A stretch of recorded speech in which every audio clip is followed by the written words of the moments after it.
Kasus mafia tanah yang merugikan keluarga Nirina Zubir yang diduga dilakukan oleh asisten rumah tangganya, yaitu Riri Khasmita, kini masih terus berjalan di ranah hukum. Diketahui Nirina Zubir telah bersaksi dalam perkara dugaan mafia tanah di Pengadilan Negeri Jakarta Barat. Kesaksian ini pun membongkar kerugian miliaran rupiah yang diderita oleh keluarga Nirina. Dalam laporannya, Nirina mengatakan bahwa ada aliran-aliran dana yang perlu terus ditelusuri karena adanya indikasi yang diketahui Nirina, yaitu lebih dari satu rumah dan bisnis frozen food dengan banyak cabang yang dimiliki oleh Riri. Oleh karena itu, Nirina berharap para mafia tanah tersebut bisa diberikan tuntutan dan hukuman yang setinggi-tingginya dan seberat-beratnya. Lantas, seperti apakah kesaksian yang dilaporkan oleh Nirina dalam kasus mafia tanah tersebut? Berharap tadi kami sudah memberikan kesaksian dan berharap dari kesaksian kami ini lebih ditelusuri lagi gitu. Apalagi yang kami ketahui kan ini semua tidak, saya yakin bahwa dia tidak bergerak sendiri juga. Jadi salah satunya yang kami juga ingin dan harap bisa tertelusuri adalah fundernya gitu. Jadi maksudnya ini semua kan berawal dari pakai modal gitu kan. Ini modalnya tuh dari mana gitu loh. Dia menggunakan duit ibu saya pun juga kan itu kita lihat bahwa sedikit tapi kan pasti ada orang lagi di belakang itu. Jadi itu yang sekarang saya benar-benar saya sudah memberikan kesaksian apa yang saya ketahui, apa yang saya alami. Jadi berharap setelah ini akan lebih ditelusuri lagi aliran dana dan semua aset-aset dan juga bisnis yang ia miliki. Pokoknya kita semua sudah memberikan pernyataan kita juga ke penyidik gitu kan, yang tahu juga penyidiknya, lebih tepatnya lagi nanti siapanya gitu. Jadi tapi yang sekarang kami ketahui dan memang kita sudah pernah lihat akan adanya aliran dana kepada Ahmad Efriliantio yang adalah karyawan dari Bank BRI, itu yang kita benar-benar ya kita lihat dan telusuri lagi gitu nama ini dan funder. Jadi dengan sekian nominal miliar yang kita sebutkan kan kami berusaha mediasi dengan cara kekeluargaan. Tidak ada tadinya niatan kami untuk melaporkan kepada setelah kami ketahui ini ya gitu. Kita akhirnya konfrontir langsung, mediasi gimana, mau ada niatnya seperti apa. Niatnya dia menyicil 2 juta sebulan. Yang kita ketahui kalaupun dikalikan itu akan berapa lama ya gitu baliknya gitu. Tapi itu pun tidak terjadi juga gitu. Makanya akhirnya kami beberapa kali menanyakan gitu, nih mau jadinya gimana? Kalau enggak ya udah kita laporkan gitu, kita berikan aja nih kepada pihak yang berwenang. Nah di tengah mediasi itu juga salah satunya dia menunjukkan rekening banknya, yang makanya saya tahu bahwa ada aliran dana dari Riri ke Ahmad Efriliantio tadi itu yang adalah pegawai BRI dan juga kepada Farida. Jadi itu sudah terpampang, sudah terlihat jelas gitu. Sampai akhirnya pokoknya intinya dia tidak memenuhi janjinya dia, ya sudah kami laporkan ke polisi. Ya harapan kami besar bahwa tuntutannya diberikan setinggi-tingginya, hukumannya diberikan juga seberat-beratnya supaya memberikan efek jera kepada orang-orang yang sudah tahu hukum dan juga menyalahgunakan hukum itu sendiri, dan buat orang-orang yang istilahnya ingin berpikiran untuk melakukan kecurangan juga dengan apa yang kami alami ini, semoga akan menjadi pelajaran untuk tidak melakukan. Jadi menghindari hal-hal seperti ini terjadi kembali kepada orang lain. Membantah kesaksian yang dilaporkan oleh pihak Nirina Zubir, kuasa hukum Riri Khasmita, Syahrudin, menegaskan bahwa keterangan saksi baik saksi pertama, saksi kedua, dan saksi ketiga ada ketidaksesuaian. Bahkan menurutnya, ada yang disembunyikan dari fakta yang sebenarnya. Lantas, seperti apakah klarifikasi kuasa hukum Riri tentang fakta yang sebenarnya menurut mereka? Dan bagaimanakah Nirina meresponsnya? Saya perhatikan dari keterangan saksi pertama, kedua, sampai ketiga, ada ketidaksesuaian, ada yang disembunyikan dari fakta yang sebenarnya gitu ya. Masalah dugaan pencurian, kan tidak ada pencurian. Sementara saksi terhadir mengakui bahwa itu ada kuasa untuk mengurus. berarti kalau ada kuasa untuk mengurus kan berarti nggak dicuri kan gitu ya. Kalau curi orangnya kan pasti kabur barangkali gitu ya.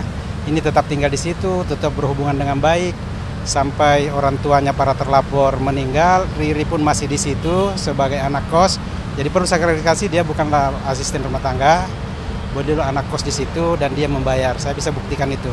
Setiap bulan rutin membayar. Cuma karena hubungan baik orang tua Riri dengan orang tua Nirina, akhirnya diizinkan untuk ngekos di situ.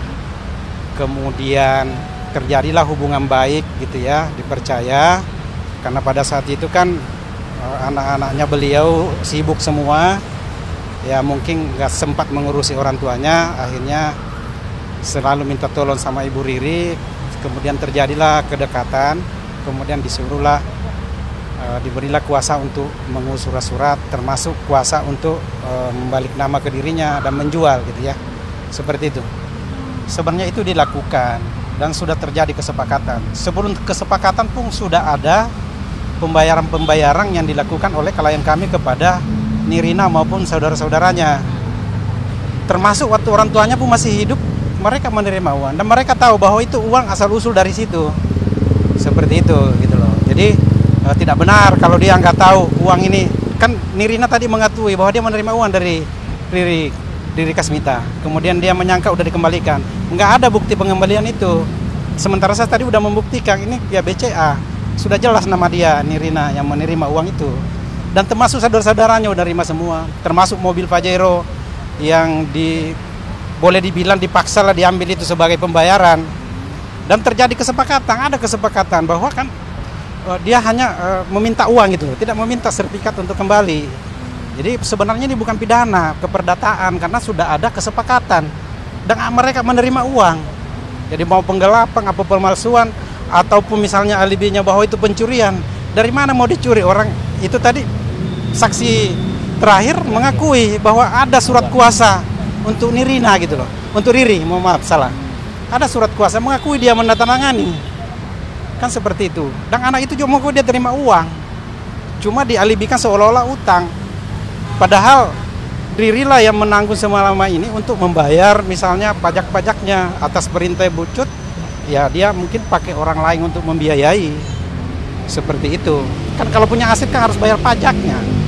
Jadi boleh saya katakan kalau memang klien saya korban juga dong, dimanfaatkan namanya. Terus saya sangat keberatan klien saya dikatakan mafia gitu ya. Kalau mafia kan orang yang punya kenal, punya modal, punya apa, mana ada seorang pembantu bisa jadi mafia. Bayar kos lagi kan gitu. Ya itu aja barangkali. Kan dari hidup orang tuanya Nirina kan udah terlanjur di atas namakan dirinya. Di Piaban pun atas nama dirinya. Kemudian kan entah dengan etikat apa, keluarga Nirina bukannya membantu Riri gitu ya. Malah ditekan untuk membayar. Ditakut-takuti akan disiapa gitu kan. Akhirnya kan malah bagus karena dia mau bertanggung jawab, cuma dia butuh waktu. Makanya kan muncullah surat kesepakatan itu. Nanti kita buktikan surat kesepakatan itu ada. Nggak apa-apa, kan setiap orang pasti punya sanggahan masing-masing. Apalagi mereka yang merasa menjadi korban. Lah kami kan memberitahukan, kami udah disumpah loh di bawah Al-Quran. Jadi kami mengatakan apa yang memang benar kami hadapi, kami rasakan. Jadi itu sebenar-benarnya. Insya Allah maksudnya saya tidak mau mencoreng nama baik keluarga kami, dan apalagi disumpah di bawah Al-Quran itu udah. Dan lagi kan Pak, teman-teman kalian, itu semua berkas sudah dilemparkan dari polisi ke kejaksaan kan. Ya. Dan polisi kan sudah melakukan tugasnya. Sekarang gini deh, mereka bisa berkelit segala macam, tapi inti dari dakwaan ini kan pemalsuan surat segala macam. Lapkrim kan sudah keluar, dibilang tanda tangannya non-identik. Jadi mereka mau berdalih.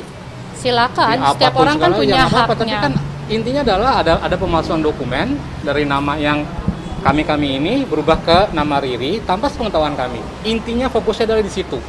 Jadi kalau mereka bisa menyebar kemana-mana, silakan. Ya, silakan. Tapi nggak mungkin dong. Sudah diselusuri polisi sudah menyatakannya, sudah dilimpahkan ke kejaksaan. Masa mereka bilang kepolisian itu berbohong? Menurut kakak, motivasi mereka berkelit padahal udah tahu ini tuh udah terbukti gitu. Saya nggak mau mengatasnamakan mereka lah, biarin aja mereka mau berkelit, mau apa. ya, kita biarkan persidangan yang membuktikan ini semua, dan besar harapan kami adalah kebenaran akan terlihat dengan sendirinya dengan adanya persidangan ini, dan ini akan memakan waktu. Jadi kita mohon doa dari teman-teman semua, semoga keluarga kami terlindungi, diberikan kesehatan dan juga kekuatan dan ketabahan menghadapi ini semua, karena sekali lagi ini bukan sesuatu yang kami buat, tapi kami adalah korban. Jadi alangkah campur aduk gitu loh emosi saya sekarang ini, karena kan orang tua saya ini udah dari semenjak ada sampai akhirnya sekarang mereka berdua tidak ada tuh udah tahu tentang masalah ini. Jadi setiap kali saya akan berada di sini tuh pasti emosi kami tuh campur aduk, tapi kami tetap akan berusaha terus ada di sini untuk mengembalikan apa yang menjadi hak orang tua kami, hak keluarga kami, dan keadilan berpihak kepada kebenaran dan kami korban. Kan sanggahannya mereka. Sekarang gini, di mana lagi kamu tinggal di Indonesia memiliki 3 kamar yang ada AC-nya, yang bahkan wait a minute, 1, 2, 3, 4 kamar, yang 1 khusus untuk kucingnya, kemudian 1 untuk suami istri ini dengan AC, dengan segala listrik yang tidak terbatas, kemudian 1 untuk adiknya yang nama Nabila, 1 adalah ruang setrikaannya.